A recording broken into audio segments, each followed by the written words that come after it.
Somewhere out there across the cold silence of space, alien commanders are learning one terrifying truth. Never underestimate a Deathworlder. Welcome to HFY Deathworld Stories, where humanity shows the galaxy what we're made of. The evacuation sirens had become background noise after 14 days. Inside the reinforced command bunker, beneath Haven 7's main settlement, Commander Raleigh checked the power readouts for the third time in an hour. The numbers refused to improve. Shield integrity sat at 23%, dropping 2 points every 6 hours despite every conservation measure they could implement. Dominion fleet is tightening the blockade. The sensor operator, a young Pelfer named Varsh, kept his voice steady despite the tremor in his secondary arms. 47 warships now, 3 more jumped in during the last cycle. Raleigh nodded without looking up from the tactical display. 50,000 civilians depended on decisions made in this room.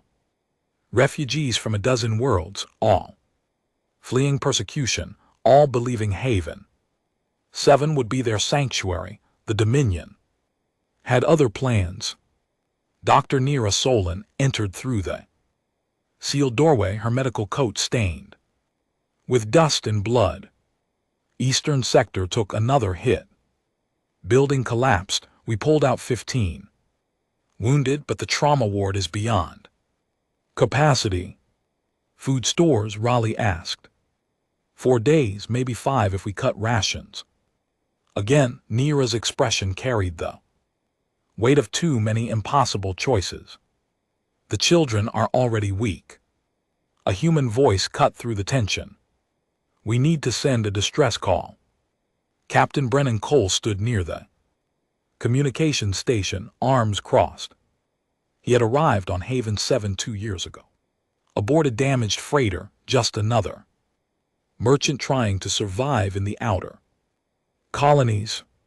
His experience with ship systems had made him invaluable to the defense effort, but right now his suggestion drew skeptical looks. We sent 12 distress signals. Raleigh's gestured at the communications log. 3 civilizations responded, all said the same thing: the Dominion is too powerful. No one wants to risk a war. Not to them. Brennan moved to the console to Earth. Silence filled the bunker. Vosh broke it with a confused chirp. Earth, the isolated system. They barely have functional jump drives. What could they possibly do? Brennan's jaw tightened. 8 years ago that was true. Things change. Earth rejected galactic integration. Nira spoke gently, recognizing the pain behind Brennan's eyes. They chose isolation after the Council denied their membership. Why would they help us? Because it's the right thing to do.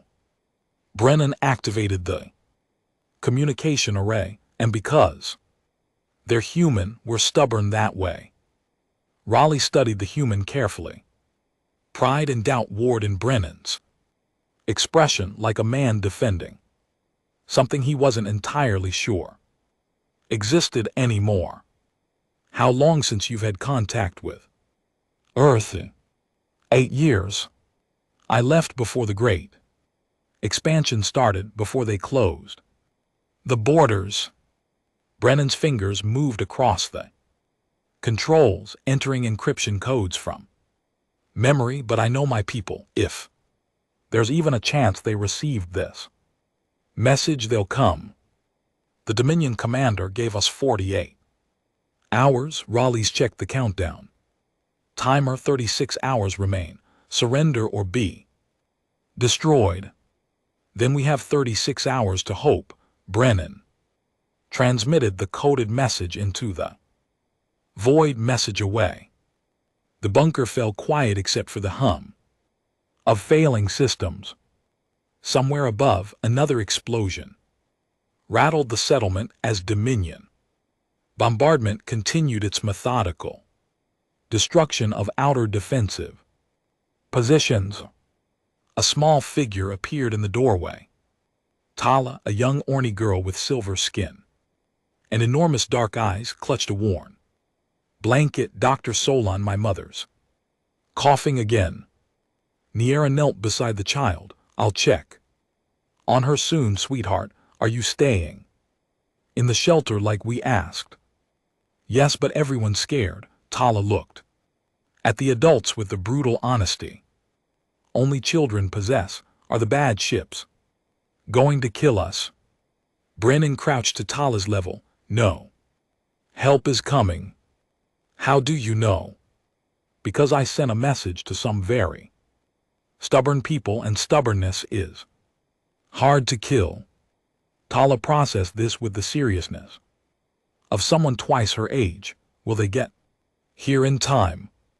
I hope so. The ground shook as another bombardment wave struck. Tala flinched but didn't cry. She had grown up in war zones, fleeing persecution across 3 systems before Haven 7. Fear was familiar, hope was not. Niera led Tala back toward the medical section. Raleigh's returned his attention to the tactical display, watching Dominion ships position themselves for what could only be a final assault pattern. You really think Earth will respond? The commander asked quietly. Brennan stared at the communications console at the sent message indicator, blinking softly. I think the Earth I knew wouldn't have the capability, but the galaxy spent 8 years telling humans they weren't good enough, weren't advanced enough, weren't worthy of respect. He paused. You know what happens when you tell a human they can't do something? What? They prove you wrong every single time. Vosh's console chimed. Commander, Dominion flagship is broadcasting.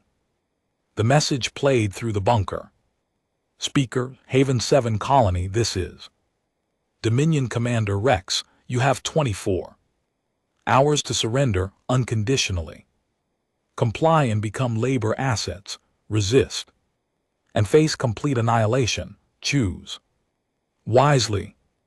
Raleigh looked around the bunker at the exhausted faces of his people, at Brennan still staring at the communications array with desperate hope, at the medical section where Niera treated wounds they couldn't properly heal, at the shelter sections packed with families who had nowhere left to run.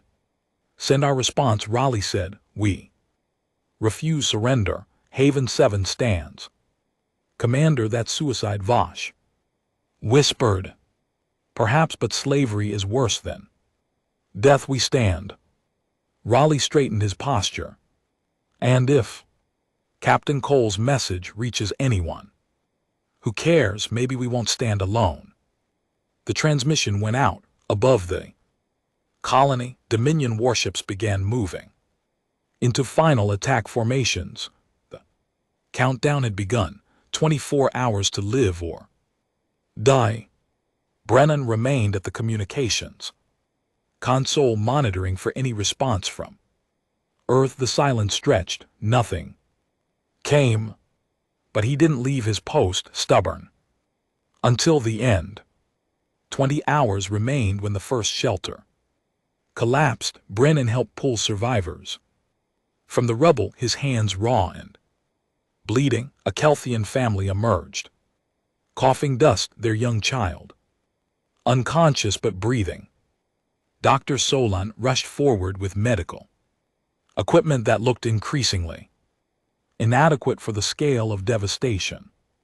The bombardment had shifted from targeted strikes to sustained pressure. Dominion ships weren't trying to capture Haven 7 anymore. They were preparing to erase it. Shield integrity at 9%, Vosh reported, his voice cracking. We're losing power to the western grid. Shelters 3 and 7 are on emergency. Backup. Commander Raleigh studied the tactical display with the calm of someone who had accepted the inevitable. Reroute everything from non-essential systems, life support and medical only. Commander, we received responses to our distress calls. The communications officer, an older Avari named Kelm, looked like he regretted speaking 3 more civilizations, and all declined. The cooperative states said they cannot risk war with the Dominion.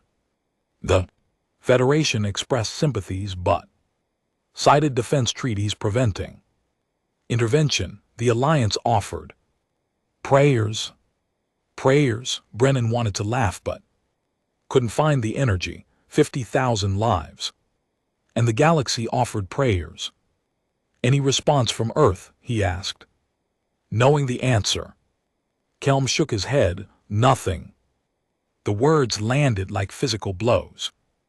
Brennan had spent 20 hours telling himself the message would reach someone. That Earth had changed, that humanity wouldn't abandon civilians in need, but the silence suggested otherwise. Maybe Earth had grown isolationist. Maybe they never received the message. Maybe they just didn't care about problems. Light years from home. Captain Cole, Raleigh approached. Quietly, you should rest. The medical teams need healthy volunteers. I'm fine. You've been at that console for 20 hours. I said I'm fine. Brennan's hands trembled as he rechecked the communication logs. Still nothing. Empty space, returning empty signals. Raleigh's placed a hand on Brennan's shoulder. In another life they might have been enemies. Humans and Avari had no shared history, no cultural connection, but here, under bombardment, waiting for death, species didn't matter. You did everything possible. If Earth cannot help, that's not your failure. Feels like it. I know. Raleigh's returned to the command station, issuing orders to evacuate the northern sectors. Niera found Brennan an hour later, bringing synthetic coffee that tasted like recycled regret. You need sleep. Can't. What if the message comes through and I miss it? Kelm is monitoring all frequencies. He'll alert you immediately. She sat beside him, exhausted beyond measure. Brennan, even if Earth wanted to help, could they get here in time? We have 19 hours. He had run those calculations 100 times. Jump distance from Earth to Haven 7, assuming they had improved FTL drives, assuming they mobilized immediately, assuming everything went perfectly. Minimum transit time 14 hours. If they left the moment they got the message, they'd arrive with 5 hours to spare. That's a lot of assumptions. It's all I have left. Tala appeared, dragging her blanket. Behind her, she had drawn pictures. Across it with salvaged markers, crude images of ships, big ships facing small ships. Captain Brennan, are your people coming? The question hurt worse than any bombardment. Looking into those enormous dark eyes, seeing trust he didn't deserve, Brennan wanted to promise her everything. Instead, he told the truth. I don't know, Tala, I really don't know. She nodded seriously and handed him the blanket. You can keep this so you remember they're coming. Tala, I can't take your blanket. It's okay. When the ships arrive, you can give it back. She smiled with the unshakable faith of childhood. They'll come. You said humans are stubborn. She left before Brennan could respond. Nira watched him clutch the blanket, covered in childish drawings of hope. We should prepare the civilians, Nira said softly. If Earth cannot help, the Dominion will attack soon. People deserve time to say goodbye. No, Brennan stood abruptly. We keep fighting. Every minute we survive is another chance. A chance for what? Brennan, I understand. Hope, but we have to face reality.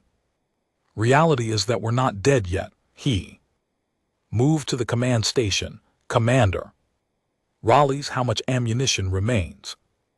Enough for maybe 40 minutes of sustained fire. Raleigh's understood where this was going. You want to fight? I want to make them work for it. Every Dominion ship we damage is one that can't threaten the next colony. Maybe we can't win, but we can make our deaths mean something. Vash looked up from his console. Commander, I'm detecting spatial distortions at the system edge. Dominion reinforcements. Raleigh's moved to the sensors. Unknown, the signatures are strange. Multiple jump points opening simultaneously. Vash adjusted the readings. Confusion clear in his expression. This doesn't match Dominion technology. Brennan felt his heart stop. What does it match? I don't know. The energy signatures are massive. Whatever's jumping in there. Big. The bunker fell silent except for sensor arrays pinging unknown contacts. On the tactical display, icons began appearing. At the system's edge. 15-2050, the numbers kept climbing. How many ships? Raleigh demanded. Vash's voice shook. Over 200 contacts. And they're still coming. Niera grabbed Brennan's arm. Could it be? I don't know. He couldn't breathe. Couldn't think, just stared at the tactical display as more icons appeared. What are their identifiers? Vash worked the controls frantically, trying to get clear readings. The energy output is interfering with sensors. Wait, I'm getting something. The bunker held its collective breath. Ship identifiers confirmed. Vash looked at Brennan with something between shock and disbelief. There. Broadcasting Earth Defense Fleet. Markers. The world stopped. Every eye turned to Brennan. They came, he whispered. They actually came. On the tactical display, the Earth fleet began moving toward Haven 7, not cautiously, not hesitantly, but with the absolute certainty of overwhelming force. Commander Raleigh stared at the impossible numbers. What happened to Earth? Brennan couldn't answer. He was watching 200 ships that shouldn't exist, representing a civilization that had been dismissed as primitive, racing across space to save people they'd never met. Tala's drawing suddenly made perfect sense. The big ships facing the small ships. Humanity had arrived. The Dominion fleet hung in confused formation, weapons still trained on Haven 7, but attention divided. On their sensors, the impossible was happening. A civilization they had dismissed as irrelevant was deploying enough firepower to reshape the entire sector. Inside Haven 7's command bunker, Brennan counted ships with shaking hands. 12 carriers, each larger than anything the Dominion fielded. 30 heavy cruisers with weapon arrays that defied conventional design. 50 destroyers moving in perfect formation, and at the fleet's center, 8 vessels that made everything else look small. What are those? Raleigh's pointed at the massive dreadnoughts. I have no idea. Brennan had left Earth before the expansion. This fleet represented 8 years of development he never witnessed. Earth didn't have ships like this when I left. Vash enhanced the sensor data, his hands trembling with excitement or fear. The energy signatures are incredible. Those dreadnoughts are outputting power. Levels equivalent to small stars. An incoming transmission cut through the bunker's stunned silence. Haven 7 Colony, this is Admiral Grace Miller, Commanding Officer of the Earth Defense Fleet, we received your distress call, please respond. Raleigh's recovered first, activating the communication channel. Admiral Miller, this is Commander Raleigh's, Haven 7 Defense Coordinator. We're reading over 200 ships, is that accurate? Affirmative, Commander. We brought everything available in range. Is your colony secure? Negative, shields at 7%. Dominion fleet of 47 warships. Preparing final assault, we have maybe 12 hours before complete failure. Understood, stand by. The channel switched to broad spectrum. Every ship in the system could hear what came next. Attention Dominion forces, this is Admiral Grace Miller of the Earth Defense Fleet, Haven 7 is under our protection. You have one opportunity to withdraw peacefully. You have 10 minutes. To begin retreat, failure to comply will be considered an act of war. Respond. The bunker erupted in shocked murmurs. Brennan felt dizzy. Earth wasn't asking, wasn't negotiating, they were giving orders to an empire that controlled 40 systems. The Dominion commander's response crackled with contempt. Earth vessel, you are interfering in Dominion territory. We claim the system by right of conquest. Your primitive fleet should withdraw before you embarrass yourselves. Silence, then Admiral Miller's voice returned, colder than before. You are warned, all Earth ships weapons free, eliminate Dominion forces. Rules of engagement, disabled ships may surrender, active threats will be destroyed, execute. What happened next would be analyzed in military academies for generations. The Earth fleet didn't advance. Conventionally, they split into precision strike groups, each carrier deploying thousands of autonomous drones that moved like schools of predatory fish. The heavy cruisers opened fire from extreme range with weapons that shouldn't work at that distance. Railgun rounds accelerated too.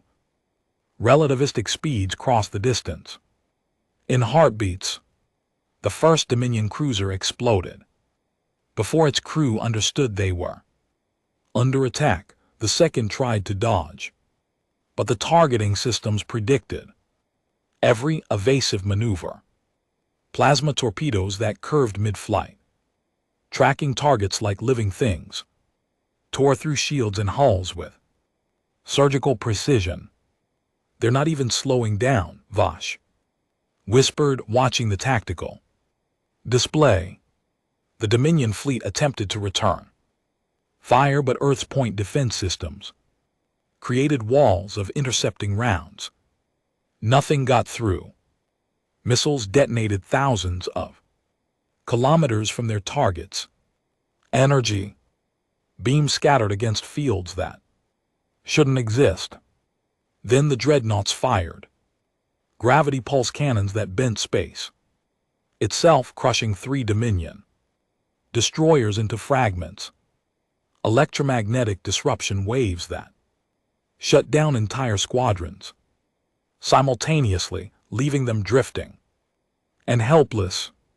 Nano-missile swarms that overwhelmed every defense system, each individual missile no larger than a fist, but devastating in coordinated thousands.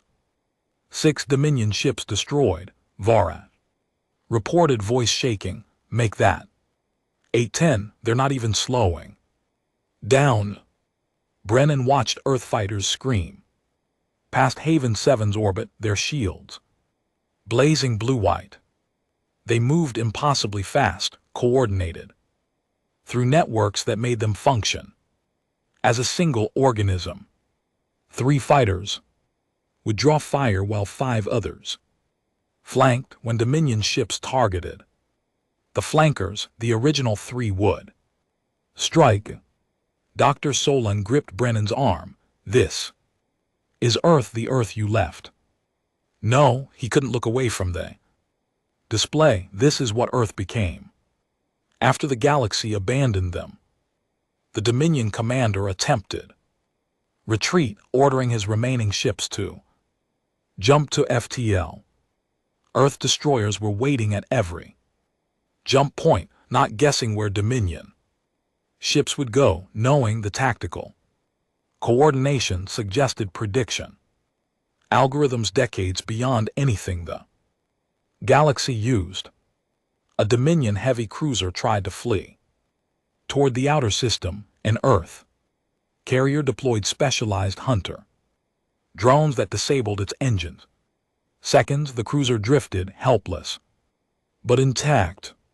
They're not destroying fleeing ships, Raleigh's observed, just disabling them.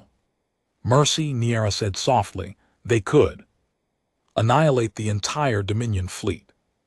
But they're showing restraint. 15 minutes after the first shot, the Dominion fleet was shattered, 16 ships destroyed, 22 disabled, 9 surrendering, the remaining vessels surrounded by Earth forces with nowhere to run. The Dominion commander's voice came through broken, we surrender, cease fire please, we surrender. Admiral Miller's response was immediate. Cease fire, all Earth ships hold position. Dominion commander, you threaten to annihilate 50,000 civilians. You will personally apologize to the colony you tried to destroy. Broadcast on all frequencies, now. Silence, then humiliated. Haven 7. Colony, this is Commander Rex. I apologize for threatening your people. The Dominion withdraws all claims to this system. Insufficient, Miller's voice carried steel. You will also guarantee safe passage for all refugee vessels in this sector. You will cease persecution campaigns against civilian populations, and you will broadcast this surrender to your empire, or we resume fire. Agreed, all terms accepted. Renan realized he was crying. Tala's blanket clutched in his hands, tears streaming down his face. Earth hadn't just come, they had brought overwhelming force and used it with precision, mercy, and moral clarity. Commander Raleigh's, Miller's voice returned to a private channel. With your permission, we'd like to render humanitarian assistance. Medical ships and engineering teams standing by. Permission granted, Raleigh said quietly, and Admiral, thank you. You asked for help, we came, that's what neighbors do. Through the bunker's viewport, Earth ships filled the sky, not as conquerors, as protectors. Humanity had arrived and everything changed. 3 days after the battle, Brennan stood in Haven 7's rebuilt medical center watching Earth doctors work alongside Dr. Solon's team. The wounded filled every bed, but now they had proper equipment, advanced medicines, and hope. A young Palthier child laughed while in Earth Medic regenerated damaged tissue with technology that seemed like magic. Your people brought supplies for 6 months, Niera said, reviewing inventory lists with wonder. Medical equipment worth more than our entire colony budget. They're asking for nothing in return. That's not entirely true, Brennan watched Earth engineers installing new shield generators outside. They want us to survive. That's payment enough for them. Commander Raleigh approached, his posture different now, respectful. Captain Cole, Admiral Miller has requested a meeting, she asked. Specifically for you. Brennan's chest tightened. Grace Miller. He had known her 8 years ago when she was just a junior tactical officer. Now, she commanded humanity's largest fleet. What would she think of him, the human, who ran away when Earth needed everyone? The meeting took place in Haven 7's rebuilt council chamber. Admiral Miller entered without ceremony, her uniform bearing insignia Brennan didn't recognize. She was older, harder, but her eyes still carried warmth when she saw him. Brennan Cole, it's been a long time.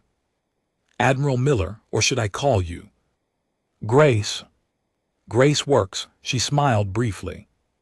Though I go by Admiral when Dominion commanders are watching, helps maintain the intimidating reputation. They sat across from each other. Raleigh joined them along with Nira and several colony representatives outside. Earth ships maintain protective formation, a constant reminder that Haven 7 would never be alone again. I need to know, Brennan said. What happened to Earth? When I left, we barely had functional jump drives. Galaxy treated us like primitives. Now, you have a fleet that could challenge the Dominion Empire. How? Grace's expression hardened with remembered pain. After you left, things got worse. Galactic Council formally rejected our membership. Trade agreements fell through. We were isolated, mocked, dismissed. Earth had a choice: accept our place as galactic outcasts or change the rules entirely. You chose the latter. We had to. Earth formed a unified government for the first time in history. Every nation, every resource, every brilliant mind focused on one goal: ensure humanity would never be vulnerable again. Grace pulled up holographic displays showing Earth's transformation. The Ascension Initiative, 8 years of concentrated development. The images showed Earth's metamorphosis.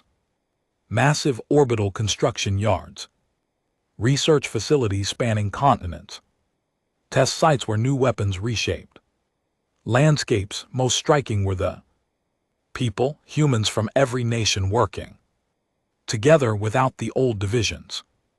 We perfected fusion power first, Grace continued. That unlocked everything else. Quantum computing networks that could design ships in weeks instead of years. AI-assisted research that turned theoretical physics into practical weapons. We studied every major galactic conflict, learned from everyone's mistakes.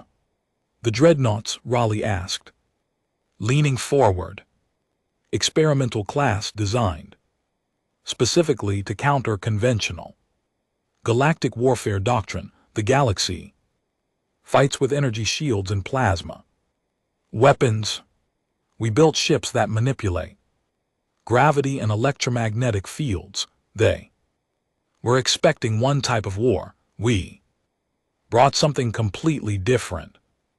Brennan processed this, pride and guilt warring inside him. I left during the worst of it, when Earth needed everyone.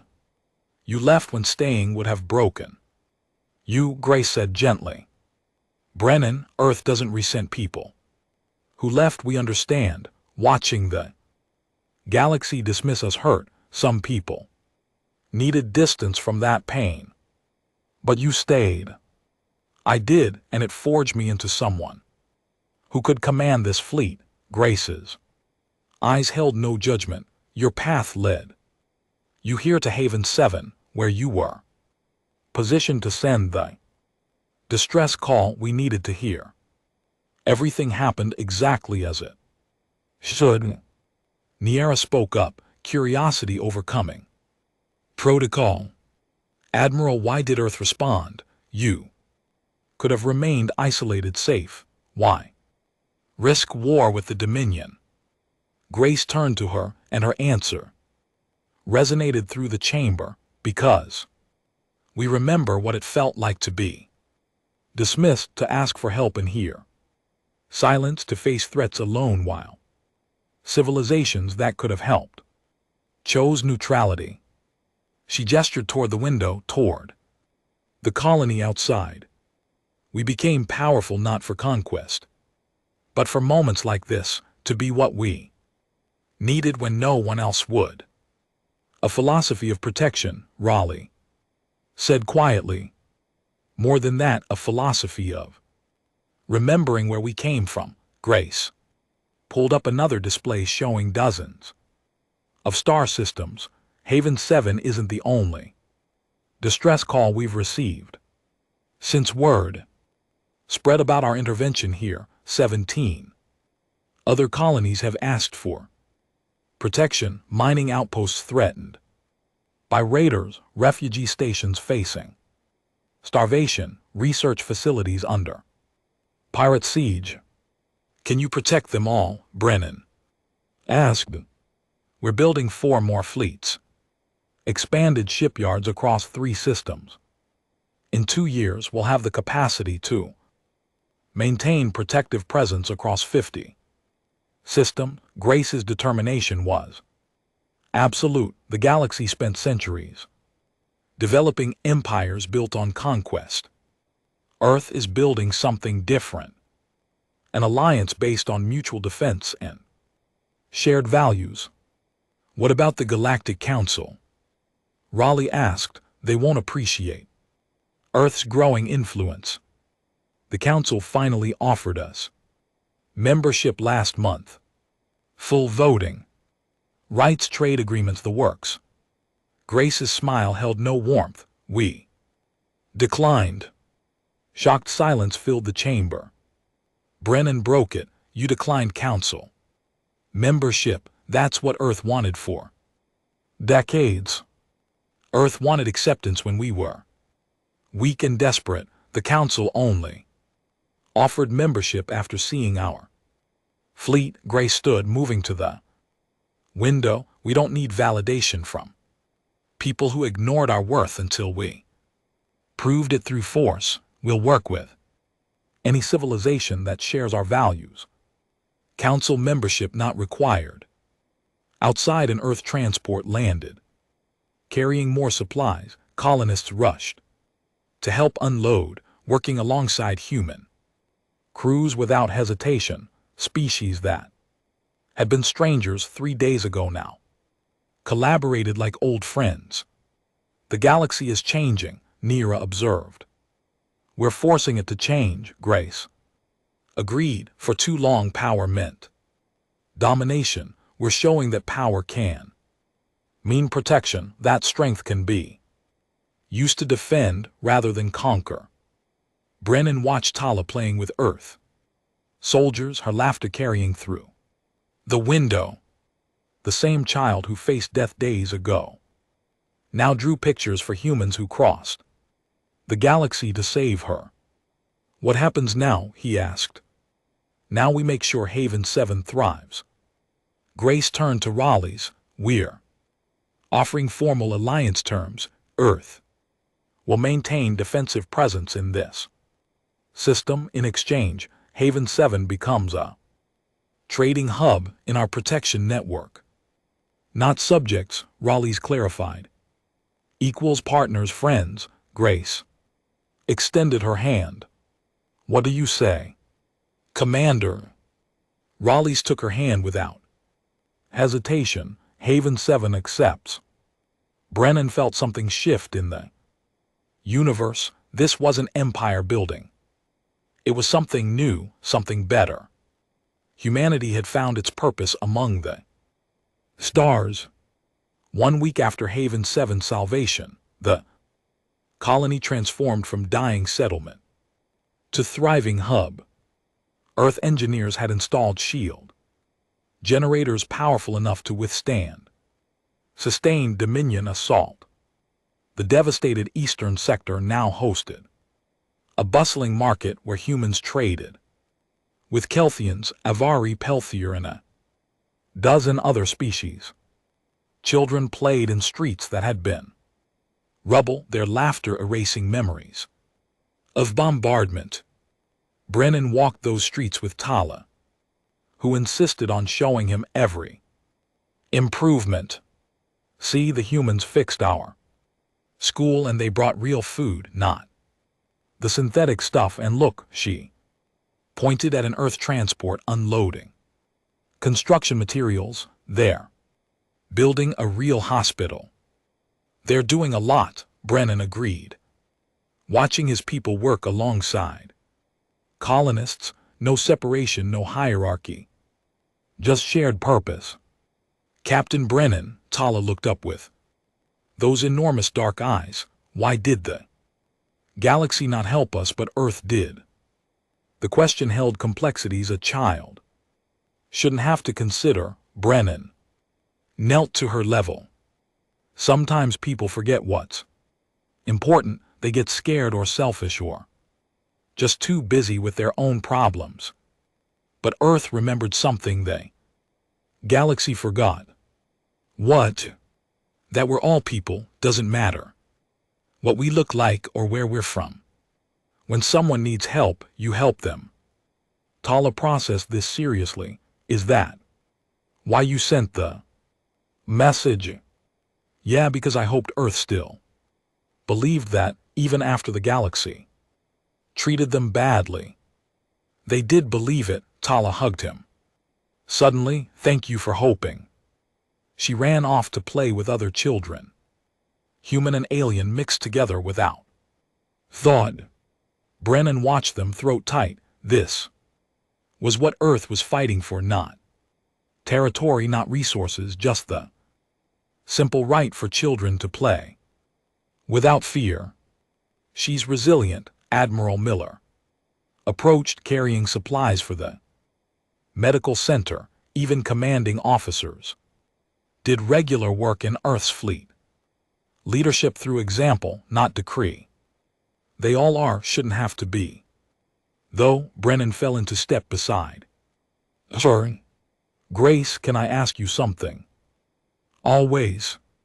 When Earth received our distress call, how long did it take to decide to respond? Grace smiled slightly. 7 minutes for the Defense Council to authorize fleet deployment. Most of that was confirming coordinates. The decision itself took about 30 seconds. 30 seconds to commit your entire available fleet to defend people you'd never met.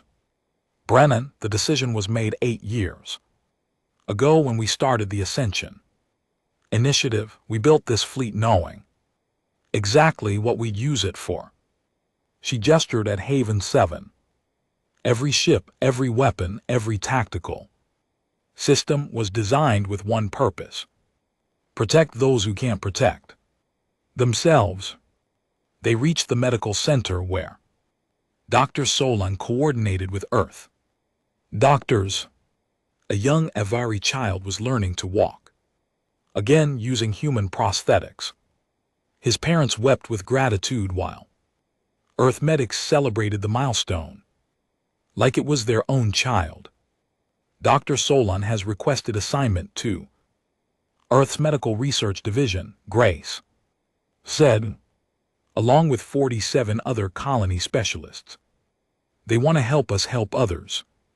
You're not just saving colonies, you're building a movement. We're building a community based on choice, not conquest. Grace pulled up a holographic display showing star maps.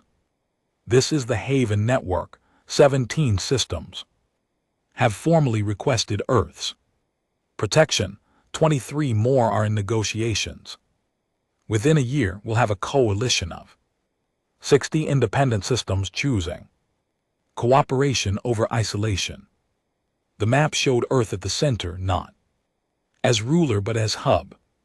Trade routes, connecting worlds that previously had no contact. Defense pacts ensuring mutual protection. Research agreements sharing technology freely. The Galactic Council must be panicking. Brennan observed. They sent 3 delegations last week, demanding we cease illegal expansion. We reminded them that sovereign systems can ally with whoever they choose. Grace's expression hardened. They're not upset about our expansion, they're upset. They can't control it. What about the Dominion, Rex? Surrendered, but the Empire won't accept. That humiliation. Let them try. We've positioned defensive fleets at key points throughout the sector. Any Dominion aggression will face immediate response. Grace zoomed the map to show fleet positions, but here's what they don't understand. We're not their enemy. We'll trade with them, negotiate with them, even cooperate on mutual interests. We just won't tolerate them threatening civilians. An Earth lieutenant approached. Admiral, incoming transmission from the Galactic Council. They're requesting formal negotiations. Tell them we'll consider it. Our priority remains humanitarian assistance in the outer colonies. Grace dismissed the lieutenant, then turned to Brennan. Want to know the real reason the Council is concerned? Why? Because we're proving their entire system is unnecessary. For centuries, they've maintained power by controlling access to advanced technology, trade routes, defensive pacts. They made smaller civilizations dependent on Council approval. Grace's voice carried quiet intensity. We're offering those same civilizations protection, technology, and trade with no strings attached, no membership fees, no political subordination, just cooperation between equals.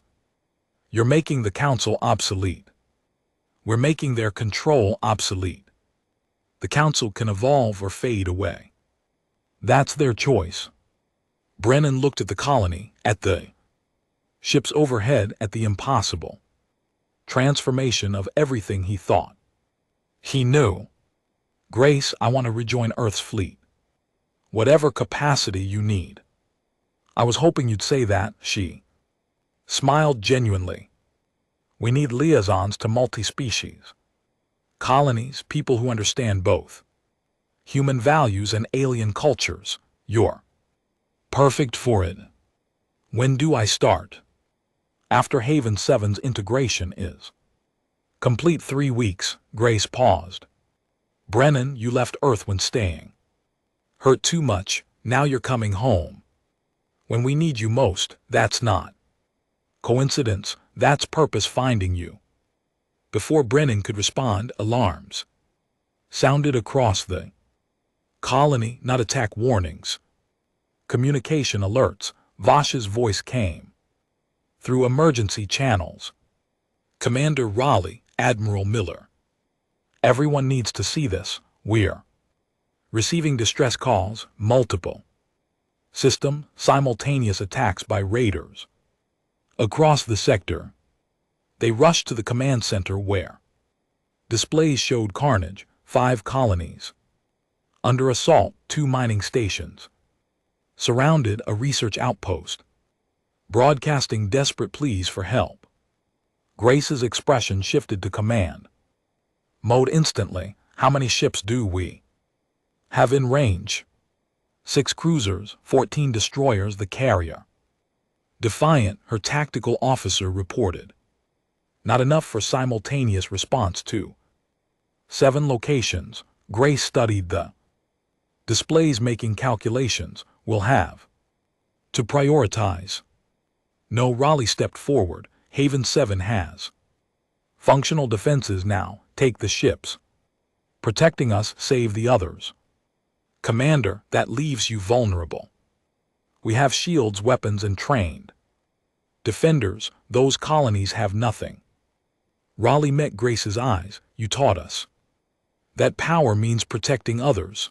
Let us prove we learned that lesson. Grace smiled with fierce pride. Very well. All Earth ships prepare for Emergency deployment, multiple targets.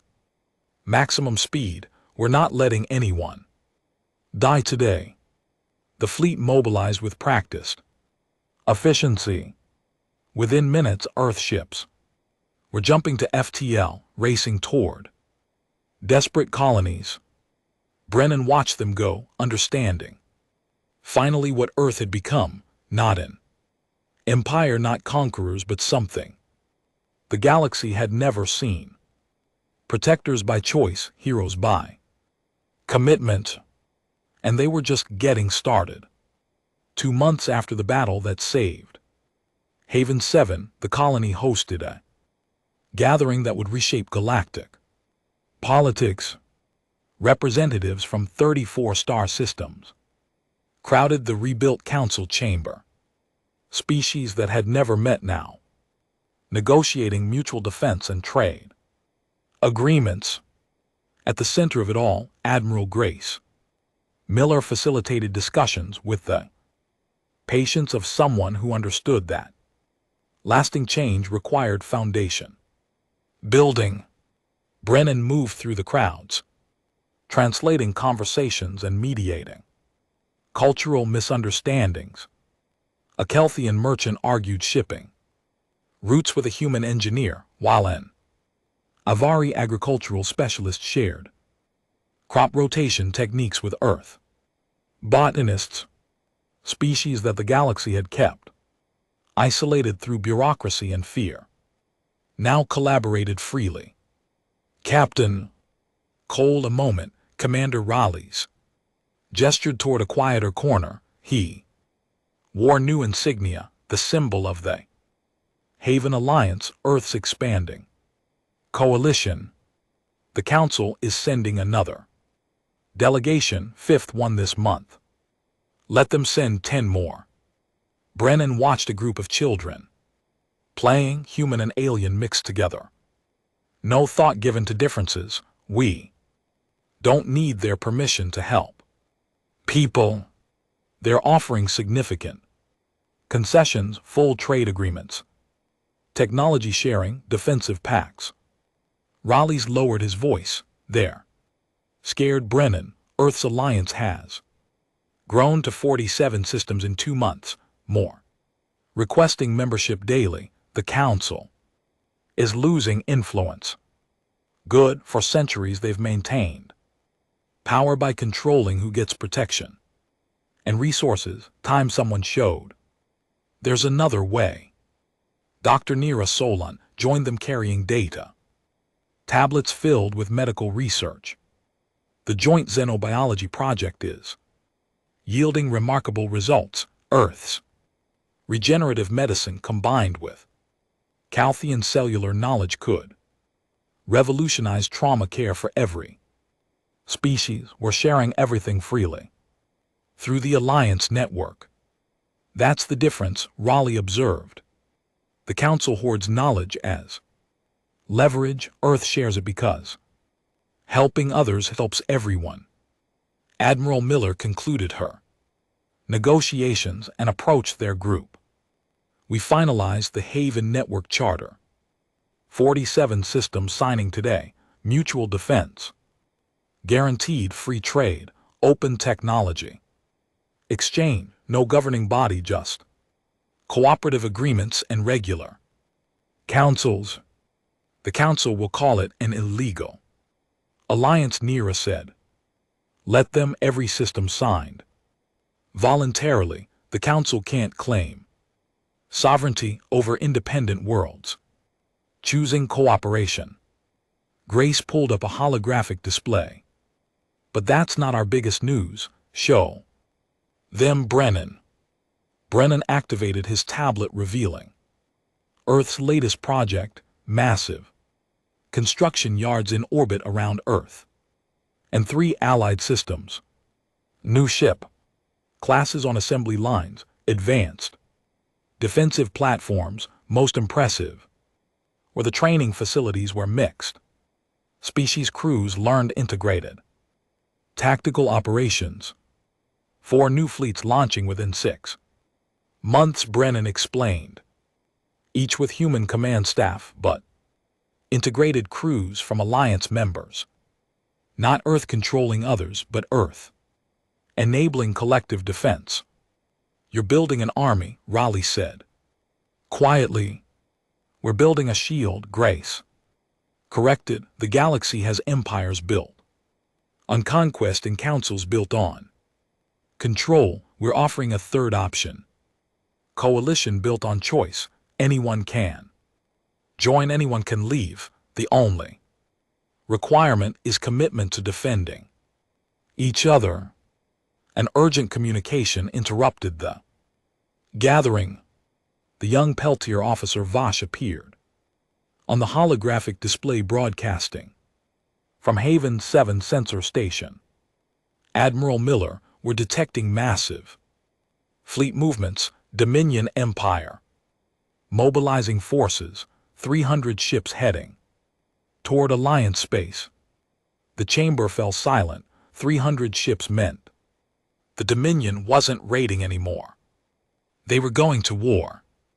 How long until they reached the outer colonies? Grace's voice remained calm. Despite the threat. 18 hours to first contact. Target appears to be the refuge system. 20,000 civilians. Grace's jaw tightened. Refuge had joined the Alliance 3 weeks ago, desperate for protection against Dominion persecution. Now the Empire was making an example of them. All Alliance fleets emergency mobilization. Converge on refuge system. Maximum speed. Grace turned to the gathered representatives. This is what I warned about. The Dominion can't accept that. Civilizations have the right to choose their own alliances. They're coming to prove that might makes right. Can we stop them? A Kelthian ambassador asked. Fear obvious. 300 ships against what we have. We have 240 ships within range, but numbers aren't everything. Grace activated a larger display showing fleet positions. We have superior technology, better coordination, and something the Dominion lacks: absolute commitment to protecting those who can't protect themselves. Raleigh stood. Haven 7 is sending our defensive fleet, 12 ships. They're your to command. One by one, other representatives pledged ships, former merchant vessels, retrofitted for combat, system defense forces, even civilian transports, volunteering for support roles. The Alliance wasn't just Earth anymore. It was a movement. We leave in 2 hours, Grace announced. This won't be like Haven 7. Dominion is bringing everything they have. We're going to show them why. That's not enough. Brennan found himself beside Tala, who had grown taller in 2 months, her silver skin gleaming with health instead of malnutrition. She held the blanket sheet. Give him now, cleaned and carefully folded. You're going to fight? She asked. We're going to protect people just like Earth protected you. Will you come back? Brennan knelt, taking the blanket. I promise, and when I do, I'll tell you about all the people we saved. Because that's what neighbors do. Tala repeated the words Grace had spoken months ago. Exactly right. The Earth fleet departed Haven 7 with ceremony and determination. 47 systems watched as their combined forces jumped to FTL, racing toward what could be the defining battle of the era. Inside the flagship Relentless, Brennan stood on the bridge beside Admiral Miller. The crew around them represented 6 species working in perfect coordination. Humans at tactical Avari, at sensors, Kelthians managing communications, Peltier coordinating fighter squadrons. They believed no one was coming, Grace said quietly, watching refuge system approach on long ran. Again, because humanity had learned the hardest lesson and refused to forget it. When someone asks for help, you answer. Every single time, no exceptions, no hesitation. That was the human way, and the galaxy was finally listening.